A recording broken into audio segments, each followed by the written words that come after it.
Hi hello வணக்கம் welcome back to தமிழேருவா channel. நம்ம big Boss season 7 பார்த்தீங்க அப்படின்னா ரவீனா ரீஎன்ட்ரி கொடுத்துருக்காங்க இல்லையா? ஸோ அப்போ மணியோட ரியாக்ஷன் பயங்கரமாக இருந்துச்சு. ஸோ மணி, ரவீனா அண்ட் விஷ்ணு இவங்க 3 பேரும் ஒரு டிஸ்கஷன் பண்ணிகிட்ருக்காங்க. ஸோ டிஸ்கஷனில் ஃபஸ்ட்டு என்ன பண்ணுறாரு அப்படின்னா நம்ம விஷ்ணு இருக்கார் இல்லையா, அவர் ஆரம்பிக்கிறார். என்ன ஆரம்பிக்கிறாரு அப்படின்னா நம்ம அவர் வெளில அனுப்பிட்டோம், ஆனால் இருங்கடா அவங்களுக்குலாம் சம்பவம் இருக்குது அப்படின்ற மாதிரி, கண்டிப்பாக நம்ம வெளில போனதுக்கப்புறம் அதுக்கான ரிவெஞ்ச் இருக்கும் அப்படின்ற மாதிரி சொல்கிறாரு. உடனே மணி கேட்குறாரு, அப்படியாடா வெளில போனதுக்கப்புறமா கண்டிப்பாக இருக்கும்டா அப்படின்னு சொன்னப்போ ரவீனா என்ன சொல்கிறாங்க அப்படின்னா இந்த ரெட் கார்டு மேட்டர் ஒரு பெரிய ஹியூஜ் இம்பேக்டை பிக் பாஸ் அதாவது ஷோவில் ஏற்படுத்தியிருக்கு அப்படின்னு மாதிரி சொன்னோம்னா, உண்மையாவா அப்படின்ற மாதிரி சொல்கிறாரு.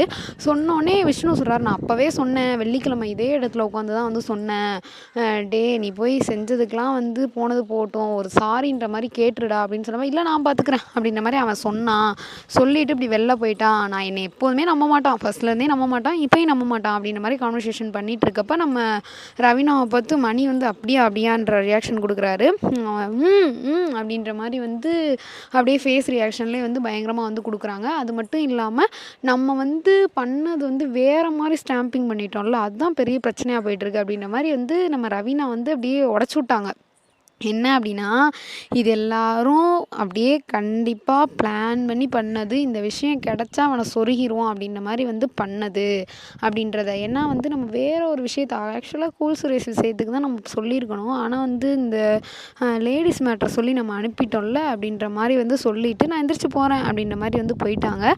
ஸோ என்ன அப்படின்னா வெளியில் வந்த ரவீனா உள்ளே போயிட்டு, அப்போ உள்ளே இருக்க நம்ம விஷ்ணு, மணி எல்லாருமே பயங்கர பயத்தில் இருக்காங்க. வெளில போனால் நம்மளை வச்சு செய்ய போகிறாங்க அப்படின்ற மாதிரி ரவீனா உள்ளே போயிட்டு உண்மையை உடச்சி விட்டாங்க. நம்ம வேறு விஷயத்த சொல்லி பண்ணிட்டோம், இதை டேரெக்டாக சொல்லாமல் அப்படின்ற மாதிரி உண்மையை உடச்சி விட்டாங்க.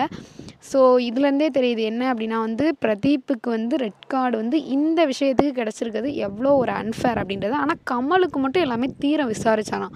ஸோ இவர் பண்ணது என்ன அப்படின்னா மாயாவை டைட்டில் வின்னர் ஆக்கணும். இப்போவும் இது வரைக்கும் அதான் பண்ணிகிட்ருக்காருன்னு நான் நினைக்கிறேன். இதை பற்றி நீங்கள் என்ன நினைக்கிறீங்க அப்படின்னு மறக்காமல் நம்ம சேனலுக்கு கீழே உள்ள பாக்ஸில் கமெண்ட் பண்ணுங்கள். இந்த வீடியோ உங்களுக்கு பிடிச்சிருந்தா லைக் பண்ணுங்கள், ஷேர் பண்ணுங்கள், கமெண்ட் பண்ணுங்கள். அப்படியே நம்ம சேனலை சப்ஸ்கிரைப் பண்ணியிருக்கோம். Okay, bye bye. உங்களிடம் இந்த விடைபெறுவது உங்களுக்கான ஹராஜ்.